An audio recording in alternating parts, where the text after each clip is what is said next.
Hello students, स्वागत है आप सभी का आपके अपने एजुकेशनल चैनल M&M बाय ए पे। चलिए शुरू करते हैं क्लास 12th का नेक्स्ट वीडियो।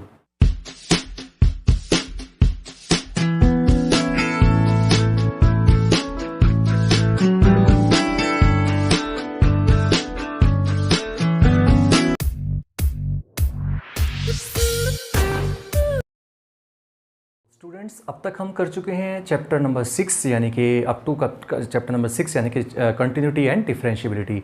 तो वहाँ तक के सारे वीडियोस मेरे चैनल की प्लेलिस्ट में मौजूद हैं। आप मेरे चैनल पे जाके मेरी प्लेलिस्ट को देख सकते हैं। जो भी चैप्टर का वीडियो आपको चाहिए मैं धीरे धीरे उनको प्लेलिस्ट में चैप्टर वाइज भी सेट कर दूँगा ताकि आपको एक चैप्टर की वीडियोज़ एक साथ मिल जाएँ सारी। ठीक है, तो अब हम चलते हैं नेक्स्ट चैप्टर की तरफ। नेक्स्ट चैप्टर है आपका डिफरेंशिएशन।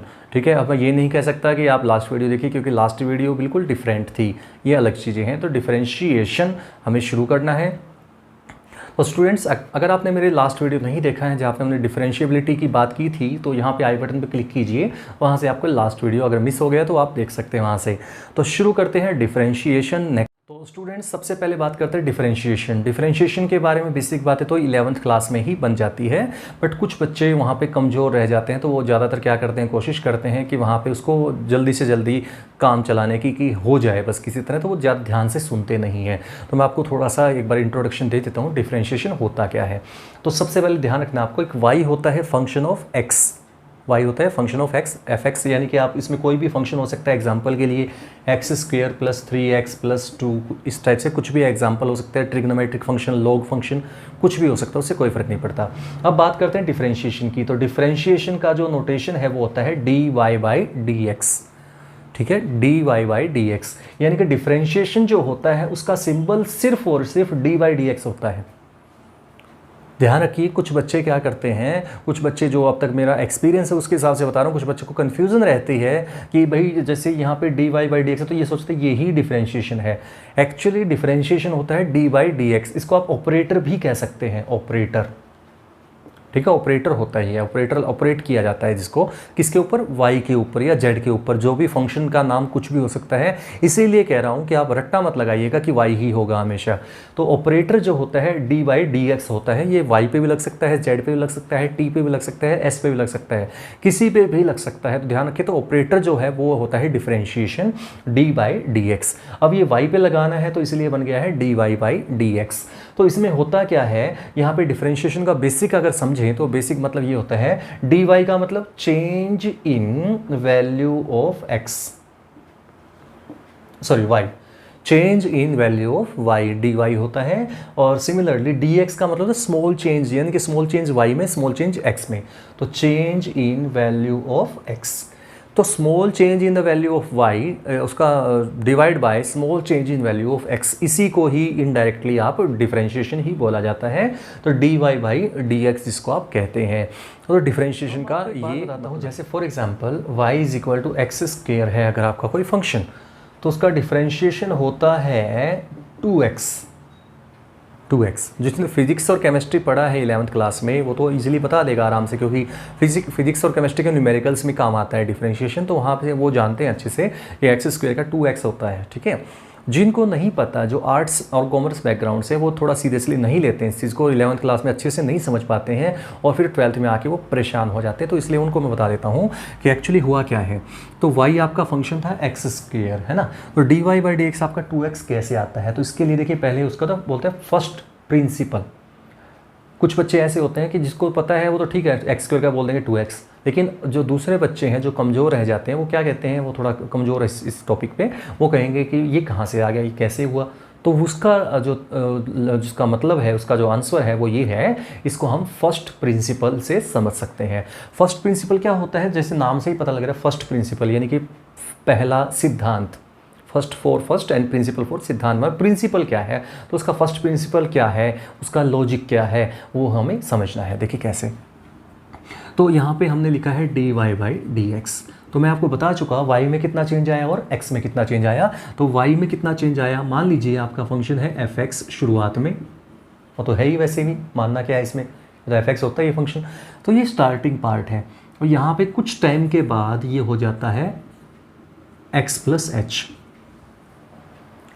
ये है स्टार्टिंग पॉइंट पे, x की वैल्यू जब x थी तो अब ये था fx था y की वैल्यू, y fx होता है, आपको यहाँ पे बता दिया था y fx होता है। और कुछ टाइम के बाद जब x में h की इंक्रीमेंट हो जाएगा, x जो है वो h बढ़ जाएगा, तो जो y की जो नई वैल्यू आएगी वो f of x plus h आएगी, ठीक है, डिवाइड बाई x में कितना चेंज आया, देखिए x पहले ये था और बाद में इतना हो गया अंदर वाला, समझ गए क्या। तो चेंज कैसे निकालते हैं, बाद वाली वैल्यू में से पहली वैल्यू। सपोज जैसे आपने 9 बजे पढ़ना शुरू किया और 10 बजे तक आप पढ़े, तो आपको ये पूछा जाए कि कितनी देर पढ़े, तो आप क्या करते हो, 10 में से 9 को ही तो माइनस करते हो ना, चेंज कितना है, मतलब कितना टाइम लगाया आपने, तो कितना अंतर आया आपके पढ़ाई में, कितना टाइम आपने यूज़ किया, तो आपको क्या करते हो, फाइनल में से इनिशियल को माइनस करते हो, यानी कि बाद वाले में से पहले वाले को माइनस करते हैं, ठीक है। तो यहाँ पर आप यूज़ कर सकते हैं x प्लस एच बाद वाली वैल्यू थी, उसमें से x को मैंने माइनस किया है, तो x से x कैंसिल भी कर सकते हैं। और जो h है वो आपको मैं पहले कई बार बता चुका हूँ कॉन्टिन्यूटी और डिफरेंशियबिलिटी के केस में कि लिमिट h टेंड टू 0 होता है, h वेरी स्मॉल होता है, लगभग 0 ही होता है। तो ये जो आपके सामने मैंने एक फॉर्मूला बन चुका है, बाकी सारा हटा देता हूँ ये पार्ट, ये जो पार्ट है इसका नाम है फर्स्ट प्रिंसिपल, ठीक है। ये उन बच्चों के लिए जवाब है जो बच्चे ये कहते हैं कि x स्क्वायर का 2x कैसे आया, साइन x का डिफरेंशिएशन कोस x होता है, लेकिन कैसे होता है, उसका क्या रीज़न है। तो ये उस क्वेश्चन का जवाब देने का है तरीका, जिससे हम पता कर सकते हैं कि आंसर क्यों आते हैं ऐसे, डिफरेंशिएशन ये क्यों बनता है, ठीक है। तो उससे हम कर सकते हैं। मैं एक एग्जांपल इससे करके दिखा देता हूँ, एक्स स्क्वायर का एक पार्ट करके दिखा देता हूँ, फिर आप ट्राई कर सकते हैं अगर आप चाहें तो, अदरवाइज़ आप डायरेक्टली भी आगे जा सकते हैं। तो शुरू करते, देखिए D Y by D X limit h tend to 0।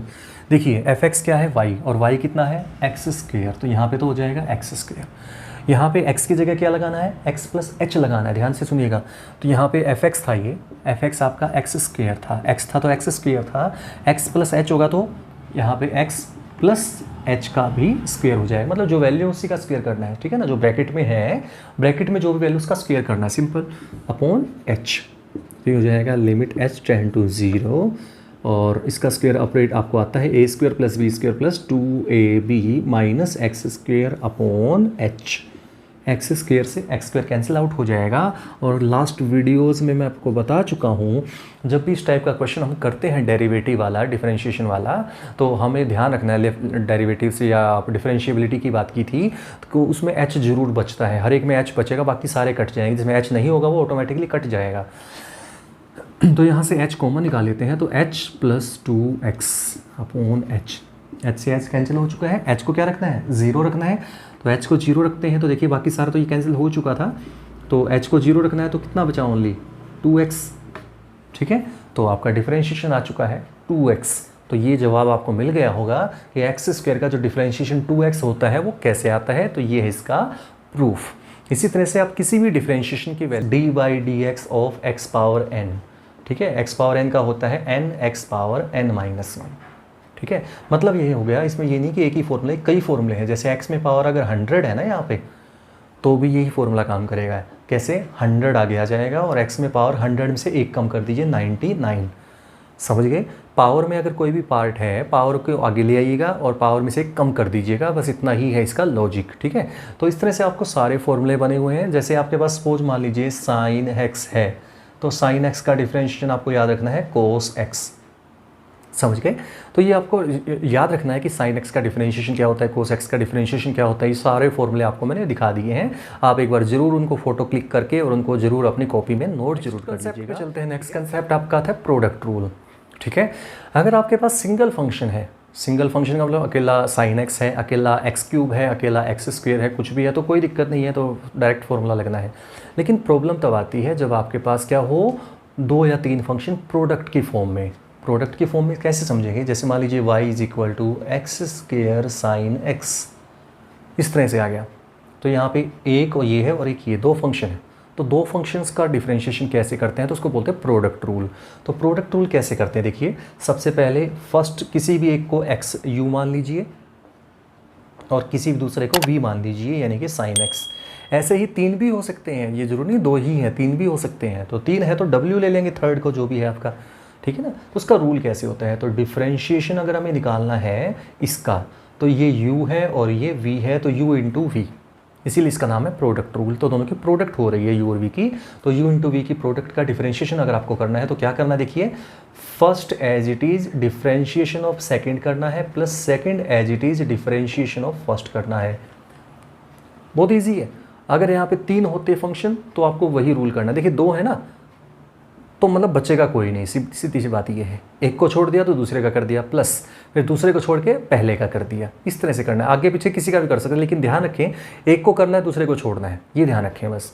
अगर यहाँ पे 3 फंक्शन होते यू वी और डब्ल्यू, 4 होते 5 होते, टेंशन नहीं लेनी आपको, एक का डिफ्रेंशिएशन करना, बाकी एज इट इज मल्टीप्लाई में चलते रहेंगे। ठीक है, अगर मान लीजिए 4 फंक्शन है ना, तो 3 को छोड़ के चौथे का डिफरेंशिएशन कर दिया, प्लस फिर किसी भी जिसका नहीं हुआ उनमें से किसी एक को उठाइए, बाकी को एज इट इज लिख दीजिएगा, एज इट इज जो है आपका, ठीक है ना। फिर एज इट इज करते करते 4 पार्ट में हो जाएगा। मतलब देखिए अगर 2 फंक्शंस हैं, 2 हैं यू इंटू वी, तो आपका 2 पार्ट में ब्रेक हो गया। अगर यहाँ पे 3 फंक्शन होते तो 3 पार्ट में ब्रेक हो जाएगा। कैसे, 2 को छोड़ के तीसरे का, 2 को छोड़ के तीसरे का, 2 को छोड़ के तीसरे का, तो एक एक का नंबर सबका आएगा, बाकी को छोड़ते जाएंगे। जिसका डिफरेंशिएशन करना है सिर्फ उसी का करेंगे, बाकी छोड़ देंगे, ऐसे का ऐसा। तो इसको बोलते हैं प्रोडक्ट रूल। फिर आता है कोशेंट रूल। कोशेंट रूल क्या मतलब समझ गए होंगे, कोशेंट को डिवाइड वाला पार्ट बोलते हैं, डिवाइड होता है इसमें। तो मान लीजिए आपका क्वेश्चन जो है वो है x square upon sine x. अगर आपका क्वेश्चन है x square upon sine x, तो ये डिवाइड में है, तो डिवाइड पे ये अब क्या रूल लगेगा, तो इसको बोलते हैं कोशेंट रूल। कोशेंट रूल में फिर वही चीज़ है, इसको आप u और इसको v मान लीजिए, ऊपर u और नीचे v मान लीजिए, तो ये हो जाएगा d/dx of u upon v। ठीक है, ये थोड़ा सा याद रखने के लिए क्या करेंगे, इसका स्टेप है याद रखने का, वो क्या है, अगर u/v है तो सबसे पहले डिनोमिनेटर को लिखिएगा। याद रखने का सबसे बेस्ट तरीका बता रहा हूँ कि u/v अगर है तो सबसे पहले v स्क्वायर लिख लीजिए, डिनोमिनेटर का स्क्वायर कर दीजिए। ये ईजी रहेगा याद करना, इसलिए बता रहा हूँ। सबसे पहले डिनोमिनेटर का स्क्वायर कीजिए, फिर डिनोमिनेटर एज इट इज छोड़ दीजिए ऊपर, और u का डिफरेंशिएशन कर दीजिए न्यूमरेटर का, माइनस, इसमें प्लस आता है, ध्यान रखिएगा इसे माइनस आएगा, और ध्यान रखें हमेशा डिनोमिनेटर पहले आएगा ऊपर। ठीक है, minus u as it is differentiation of v। तो इसको बोलते हैं कोशेंट रूल, यानी कि सबसे पहले डिनोमिनेटर का स्क्वायर करेंगे, फिर डिनोमिनेटर एज इट इज छोड़ के न्यूमरेटर का कर देंगे, माइनस न्यूमरेटर छोड़ के डिनोमिनेटर का कर देंगे, तो इसको बोलते हैं कोशेंट रूल। डिफरेंशिएशन आप समझ गए होंगे इस पार्ट का मतलब क्या है। इसका मतलब है जैसे v का मैंने बोला है तो साइन एक्स का डिफरेंशिएशन लिख देना इस जगह पे, तो जहाँ पे dv/dx है वहाँ पे साइन एक्स का डिफरेंशिएशन क्या होता है, कोस एक्स, तो यहाँ पे कोस एक्स आ जाएगा, और u जो है वो एज इट इज पड़ा रह जाएगा। फिर यहाँ पे जब बात करेंगे v एज इट इज़ मतलब sine X as it is पड़ा रह जाएगा, जब प्रोडक्ट की बात कर रहा हूँ मैं, और एक्स स्क्वायर u था, तो एक्स स्क्वायर का डिफरेंशिएशन आपको बता भी दिया मैंने प्रूफ के साथ कि एक्स स्क्वायर का क्या होता है 2x, तो वो 2x मल्टीप्लाई में उसके साथ आ जाएगा। तो ये है आपका प्रोडक्ट एंड। नेक्स्ट पे चलते हैं, नेक्स्ट कंसेप्ट है आपका चेन रूल। चेन रूल क्या होता है स्टूडेंट्स की, चेन बनती है। चेन कैसे बनती है, जैसे मान लीजिए आपका फंक्शन, कोई भी फंक्शन है, उसकी पावर में कुछ और, उसकी पावर में कुछ और है, समझे। जैसे फॉर एग्जांपल मैं समझाता हूँ, मान लीजिए y = x² + 3x + 2 है। अगर मान लीजिए इसका डिफरेंशिएशन करना है, ठीक है, तो इसका डिफरेंशिएशन होगा dy/dx = x² का डिफरेंशिएशन 2x होता है, प्लस कांस्टेंट जो होता है वो एज इट इज पड़ा रहता है अगर साथ में x है तो, अगर विदाउट x है तो 0 हो जाएगा। कांस्टेंट का डिफरेंशिएशन वैसे तो 0 होता है, लेकिन अगर x के साथ है, उसके साथ में मल्टीप्लाई में या डिवाइड में x आया हुआ है, तो उसको 0 नहीं करेंगे, एज इट इज छोड़ देंगे। तो यहाँ पे 3 एज इट इज पड़ा रह जाएगा। कांस्टेंट को मतलब समझ लीजिए बाहर निकाल लीजिए, और डिफरेंशिएशन करना है x का, तो x का डिफरेंशिएशन होता है 1, x का जो डिफरेंशिएशन है वो 1 होता है, तो यहाँ पे 1 आ जाएगा मल्टीप्लाई में, प्लस मैंने जैसे बताया कांस्टेंट अकेला है, विदाउट x है, तो ये 0 हो जाएगा इसका डिफरेंशिएशन, तो इसका आंसर आ जाएगा 2x + 3। क्लियर, फिर से बता दूं, अगर आपके पास कोई वैल्यू मल्टीप्लाई में है x² की टर्म या x³ के साथ या x के साथ, कोई भी x की पावर चाहे कुछ भी हो, उसके साथ अगर मल्टीप्लाई में कांस्टेंट है तो वो बाहर आ जाता है, और अगर अकेला कांस्टेंट है उसमें x नहीं है साथ में, तो आपको 0 कर देना उसका डिफरेंशिएशन। ठीक है, अब बात करते हैं चेन रूल क्या है। फिर चेन रूल क्या है, मान लीजिए इसी क्वेश्चन में यही क्वेश्चन मेरा है, बट इसकी पावर में मैंने 10 कर दिया, समझे। अब ये क्वेश्चन ये नहीं है कि जैसा आपने ये किया है वैसे हो जाएगा, अब ये क्वेश्चन बदल जाएगा। इसी का नाम है चेन रूल। ठीक है, चेन रूल इसी को बोलते हैं। कैसे करते हैं इसको, देखिए ध्यान से। हम क्या करते हैं, सिंपल समझिएगा, ध्यान से, सिंपल तरीके से समझा रहा हूँ। ये देखिए, इस पूरे को x मान लीजिए, x तो पहले से ही आप कंफ्यूज रहोगे, सोचोगे एक्स स्क्वायर है तो x कैसे मान लें इसको। तो आप इसको एक काम कर दीजिए, इसको u मान लीजिए, u तो मान नहीं सकते, और पावर क्या है 10। समझे बात को, पावर क्या है 10। तो y जो है, देखिए y किसका फंक्शन था, x का, तो क्या होता है dy/dx। देखिए y जो होता है वो x का फंक्शन होता है, तो dy/dx करते हैं, है ना, ये बात समझ में आ गई। तो यहाँ पे देखिए y जो है वो मैंने u पावर 10 कर दिया है, यानी कि मैंने u किसको माना है, x² + 3x + 2 को u माना है, समझ गए ना। तो u की पावर 10 है। अब देखिए y x का फंक्शन था तो dy/dx था, अब ये y किसका फंक्शन हो गया, u का फंक्शन हो चुका है, समझे बात। तो अगर इसका डिफरेंशिएशन आपको करना होगा तो dy/du आएगा, क्या आएगा, du, क्योंकि जिसका फंक्शन होता है उसी के रिस्पेक्ट में, जैसे x का यूज़ हुआ था इसमें x के रिस्पेक्ट में किया, तो इसमें u है हमारे पास तो u के रिस्पेक्ट में होगा। तो इसका u के रिस्पेक्ट में कैसे होगा, पावर का वही रूल है, जैसे x का करते हैं वैसे ही u पे भी चलेगा, जैसे x करते हैं ना वैसे ही u पे, वैसे ही t पे, वैसे ही किसी पे भी आप ऐसे चलता है, सेम रूल। लेकिन ध्यान रखिए ये u है ना, तो तभी ऐसा हो रहा है। तो u में ये था, u में ये है, तो 10u⁻⁹ ये तो हो गया इसका। लेकिन आपका क्वेश्चन तो x में था, ठीक है ना, आपका क्वेश्चन तो x में था और आपसे कहा था फाइंड dy/dx। हमें तो dy/dx निकालना था, लेकिन हमने क्या निकाल दिया, dy/du निकाल दिया, क्योंकि यहाँ पे तो x है ही नहीं, तो du ही है तो du निकाल दिया। तो अब इसका क्या रूल है, इसी का नाम है चेन रूल। चेन रूल कैसे बनता है, देखिए y को डिफरेंशिएट करना है x के रिस्पेक्ट में। देखिए y से शुरू करते हैं, y किसका फंक्शन है, u का, तो y को तो हम कर देंगे u के रिस्पेक्ट में, इनटू मल्टीप्लाई कर दीजिएगा।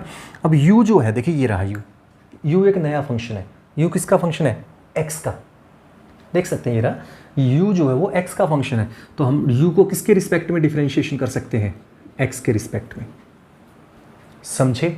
तो हमने चेन बना दी, देखिए देख सकते हैं 2 पार्ट में ब्रेक हो गया ना, 2 ये इंटू ये आगे ऐसे ही पावर, ये 3 पार्ट भी 4 पार्ट भी हो सकते हैं। तो इसलिए चेन जुड़ती जाएगी, चेन की तरह जुड़ता जाएगा इसके साथ, तो इसीलिए इसका नाम चेन रूल है, क्योंकि ये चेन की तरह अटैच होता जाएगा अगला पार्ट, ठीक है। तो आप देख सकते हैं dy/du इंटू du/dx, इन दोनों की जो प्रोडक्ट आएगी वही है आपका आंसर। तो इसको देखिए कैसे समझेंगे। अब हमें चाहिए था dy/dx, अब ये भी समझ सकते हैं, देखिए du से du अगर कैंसिल कर दें तो बात तो वही आएगी ना, dy/dx ही तो बचेगा, ठीक है। तो इसको करेंगे कैसे, देखिए सबसे पहले लिखेंगे dy/du, यानी कि 10 इंटू u⁹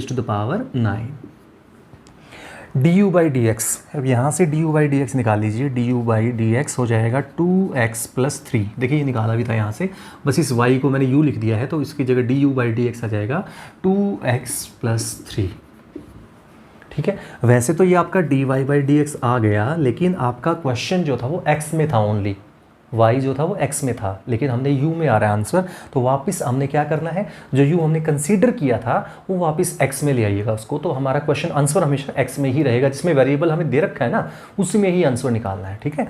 तो ये आपका आ जाएगा 10, u की जगह पे वही रख देंगे जो u था, x² + 3x + 2 9 इंटू 2x + 3।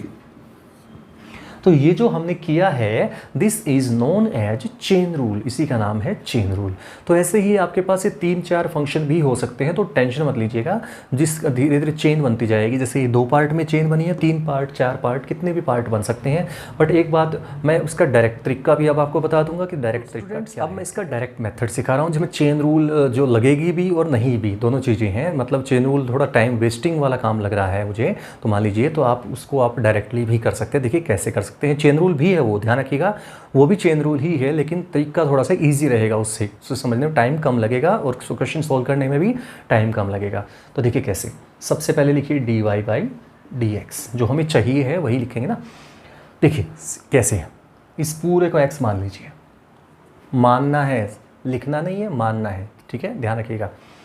ये x है, x की पावर क्या है 10, समझ गए। बेस को पूरे को x मान लीजिए, x की पावर क्या मान लीजिए, क्या मानेंगे 10। तो x में पावर 10 का डिफरेंशिएशन अगर आप करें तो आएगा 10 और इसकी पावर 9, है ना। तो x इस पूरे को माने तो एज इट इज लिख दीजिए यहाँ पर,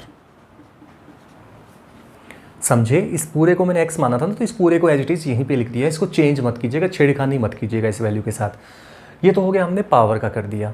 समझ गए। अब पावर का कर दिया ना, अब हमें किसका करना है, बेस का करना है। देखिए कैसा तरीका है, पावर से शुरू कीजिए, पावर का करने के बाद अकाउंट हो गया क्लोज, उसका पावर का क्लोज कर दिया मैंने, पावर का काम कर दिया। अब पावर को भूल जाओ, समझ लीजिए पावर नहीं है इसके अंदर। पावर अगर मैं हटा दूँ, मान लीजिए पावर नहीं है, तो ये क्या है फंक्शन, ये सिर्फ इतना इतना ही है। पावर हटा दूँ मैं, ये देखिए रहा। अगर इस पावर को ना लूँ मैं, क्योंकि पावर का तो मैंने काम कर दिया ना, पावर का काम सिर्फ इतना था, वो हो चुका, उसने कर दिया अपना काम। अब आता है बात बेस के ऊपर। अब बेस पे आ जाइए। बेस क्या है, 2x + 3, ठीक है। बेस का डिफरेंशिएशन आपको करना है, तो बेस का डिफरेंशिएशन अब आप कर दीजिए, तो ये हो जाएगा 2x + 3। तो आप देख सकते हैं सिर्फ एक लाइन में आपका आंसर। आपको चेन रूल के एक दो एग्जाम्पल करा देता हूँ, जिससे आपको और समझ में आ जाए थोड़ा थोड़ा। मान लीजिए y है आपका sin³ 3x² + 5, ये है, ये क्वेश्चन आ जाए मान लीजिए। इसको सोल्व करना है, डिफरेंशिएशन निकालना है, आपको करना है dy/dx, ठीक है। अगर आपको u से करोगे तो वो 3 पार्ट बनेंगे, इसकी 3 पार्ट बनेंगे। देखिए मैं बताऊंगा कैसे, फिर हम इसको करते हैं डायरेक्ट मेथड से। देखिए उसके लिए क्या करेंगे, सबसे पहले जैसा कि मैंने पिछले क्वेश्चन बताया था, पूरे की पावर कितनी है, तो पूरे की पावर कितनी है 3। जो क्यूब होता है यहाँ पे देख सकते हैं पावर, ये आपको 12th क्लास का बच्चा जानता है इतना। तो ये जो पूरे की पावर अगर कहें तो 3 है ना पूरे की पावर, तो मैं इसको लिख लूँगा 3 sin², यानी कि मैं इसको पहले करके ही दिखा देता हूँ। मैं पहले इसको लिखूँगा sin 3x² + 5 और इस पूरे का क्यूब, ठीक है। अब मैं यहाँ से लिखूँगा dy/dx। अब मुझे डिफरेंशिएशन शुरू करना। पहले क्या किया मैंने, पहला स्टेप, पूरे की पावर देखिए कितनी है, पूरे फंक्शन की पावर कितनी है, तो पूरे फंक्शन की पावर कितनी आ गई, अब 3 आ चुकी है, ठीक है। अब ये पूरे को क्या मान लीजिए x, इस पूरे को x मानना है, लिखना नहीं है, मानना है। तो पावर, इसको पूरे को x मान लीजिए, तो x की पावर क्या है 3 है, तो 3 आगे आ जाएगा, और इसकी पावर हो जाएगी कितनी 2, पता है ना, 3x²। x³ का डिफरेंशिएशन याद कीजिए, पावर आगे आती है, पावर में से कम करते हैं, तो ये एज इट इज बेस में पड़ा रहेगा। मैंने पहले कहा था छेड़खानी नहीं करनी बेस के साथ, जो बेस है वो एज इट इज पुट करना है। हो गया। अब समझ लीजिए क्यूब नहीं है, अब इस क्यूब को छुपा लीजिए। मैं छुपाना क्या है, मैं तो आप मिटाना मत, समझाने के लिए कर रहा हूँ, आपको छुपाना है। तो अब आप छुपाएंगे, अब देखेंगे ये बन चुका है साइन, पावर हट चुके ना, तो अब साइन। अब ये फिर से देखेंगे, ये भी फिर से एक पूरा एक और फंक्शन है अंदर ही अंदर, ठीक है। साइन के साथ अकेला x नहीं है, साइन के साथ एक और फंक्शन है, तो फिर से वही करना है, सेम कंसीडर क्या, x मान लीजिए। तो साइन इस पूरे को क्या मान लीजिए x। अब साइन x का डिफरेंशिएशन क्या होता है भाई, कोस x। तो इनटू लगाते जाइए, चेन है ना, तो इनटू लगता जाएगा, इनटू कोस। एंगल के साथ कोई छेड़खानी नहीं करनी है, मतलब कहने का समझ गए होंगे, जिसको हम x मान के चल रहे हैं उसको नहीं छेड़ना है, उसको एज इट इज छोड़ देना है। तो साइन x को मान लेंगे कोस x। अब देखिए साइन ने भी अपना काम कर दिया, साइन की वजह से तो कोस आया ना, कोस x आया साइन की वजह से। अब साइन को भी हटा लीजिए, साइन को भी छुपा लीजिए। अब आपको क्या करना है, समझ गए होंगे। अब आप मेथड क्या है इसका, मेथड सिंपल सा है कि आपको सबसे ऊपर वाली पावर से शुरू करना, नीचे तक जाना है। अब आपके सामने पहले पावर का किया था, ये आ गया था, फिर मैंने साइन का किया, ये आ गया। अब साइन का कर चुका, साइन को हटा दिया, अब ये बचा हुआ है।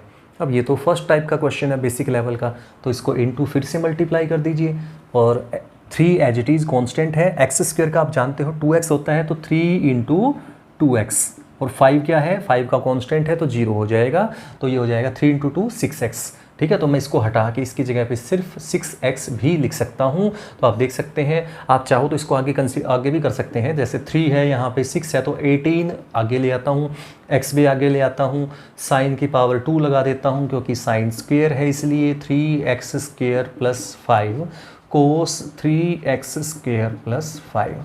तो ये जो आंसर आपके सामने नज़र आ रहा है, यही है इसका डिफरेंशिएशन। तो उम्मीद करूंगा कि आपको इस समझ में आ गया होगा कि चेन रूल कैसे का एग्जांपल ले लेते हैं। देखिए मान लीजिए यहाँ पे पावर 5 है, समझे, एंगल की भी पावर 5 है, 3x² + 5 की पावर 5, तो इसको कैसे करेंगे, तो ये भी चेन रूल लगेगा, क्योंकि सिंपल तरीके का तो है नहीं, तो चेन रूल ही है एक ऑप्शन।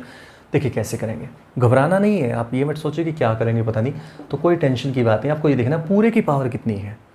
अब ये कुछ बच्चे कंफ्यूज हो सकते हैं कि पूरे की पावर कितनी है, पूरे की पावर आप पूरे फंक्शन की पावर 3 लेंगे या 5 लेंगे, तो जो थोड़ा सा लॉजिकल सोचने वाला बच्चा होंगे वो समझ लेंगे कि यहाँ पे जो 5 है ना वो एंगल की पावर है, ना कि साइन की। ठीक है ना, तो हमें जो पूरे की फंक्शन की पावर है वो साइन की पावर मानी जाती है, यानी कि फंक्शन की पावर मानी जाती है, और फंक्शन की पावर यहाँ पे साइन है, साइन की पावर है। तो साइन 3x² प्लस 5 और उसकी पावर में 5 एज इट इज़, और whole raised to the power 3 लिखेंगे।